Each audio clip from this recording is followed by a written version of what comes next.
Hey everyone, welcome back to the channel. Today we're going to talk about something that many veterans don't realize can result in compensation: scars. That's right, scars can actually be rated by the VA, and they can result in real money. If you've got scars from injuries, surgeries, or other service-related conditions, you might be eligible for compensation. But there's a catch. The VA rates scars based on a few different factors, and you'll need to document them properly to get the rating you deserve. In today's video, we'll break down everything you need to know, from how to document your scars, to how secondary conditions like pain or keloids can affect your rating. Let's dive in. How to get VA compensation for scars. Yes, it's real money.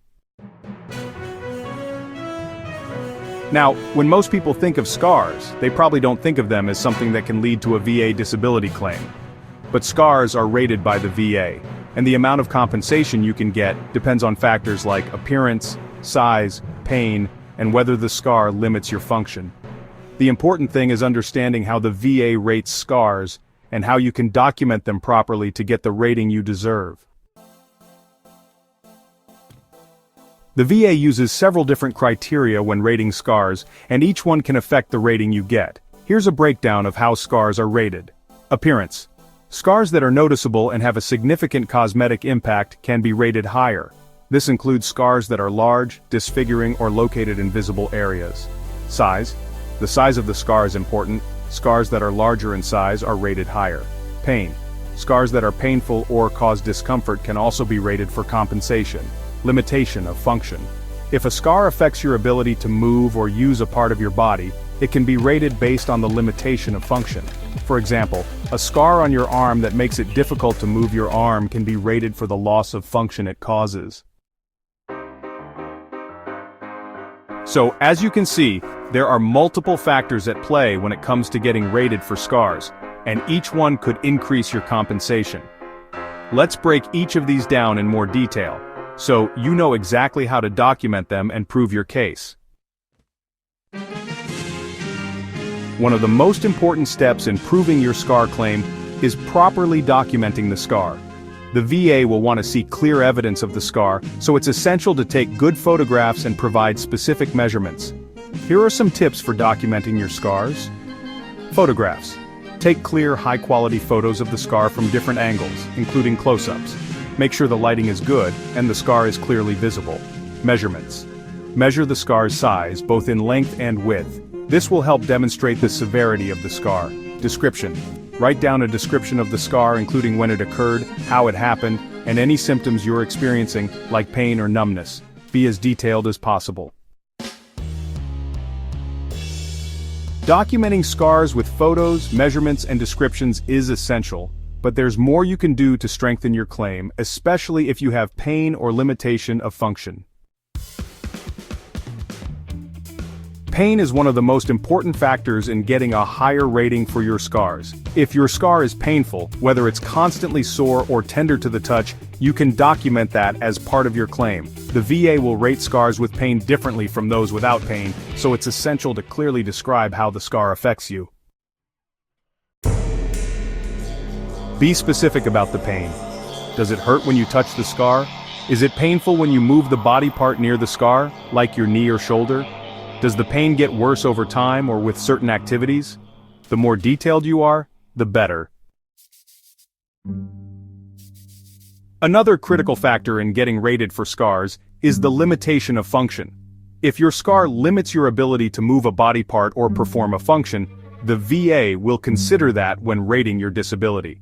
For example, if you have a scar on your hand that limits your ability to grip or hold objects, or a scar on your leg that makes it hard to walk, that could result in a higher rating. Again, the more specific you are about how the scar limits your functionality, the better. Describe exactly what you can't do because of the scar, whether it's something as simple as not being able to bend your knee properly, or not being able to wear clothes that touch the scar due to irritation. Sometimes scars can lead to secondary conditions that can affect your rating. One of the most common secondary conditions is keloid formation. Those raised, thickened scars that form when the body produces too much collagen during the healing process. Keloids can be painful, disfiguring, and limiting, so if you have them, be sure to document that as well. Additionally, if your scar becomes infected or causes chronic issues, those conditions can also impact your rating. For example, if you have a scar that keeps getting infected or causes ongoing pain or swelling, those secondary conditions can increase your rating. Now that we've covered the basics of documenting your scars, let's talk about how to make your claim even stronger. First, fill out the Disability Benefits Questionnaire for scars. This form will ask detailed questions about your scars, including their size, location, and any pain or functional limitations. Be honest and thorough when filling this out, as the VA will rely heavily on it to assess your condition. Second, get a nexus letter from your doctor if possible.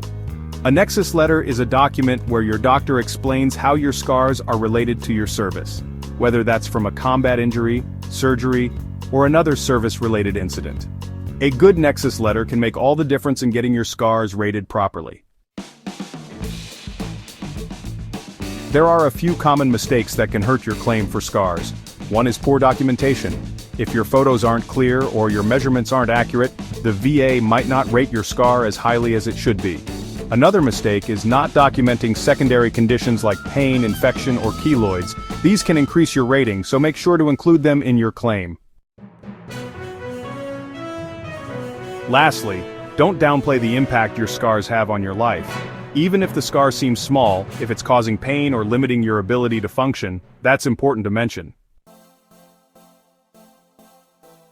So, to sum it all up, scars can absolutely be a valid basis for a VA disability claim. The key is documenting them properly, showing how they affect your life, and taking advantage of secondary conditions like pain or keloid formation to increase your rating. With the right evidence and a strong claim, you could be eligible for real compensation for something that might seem like just a cosmetic issue. If you found this video helpful, be sure to like, subscribe, and hit that notification bell so you don't miss any of our VA claims tips. And as always, feel free to drop your questions in the comments below. I'm here to help. Thanks for watching. Don't forget to subscribe for more VA claims tips. Light music fades in. Remember to follow us on social media and subscribe for more helpful content.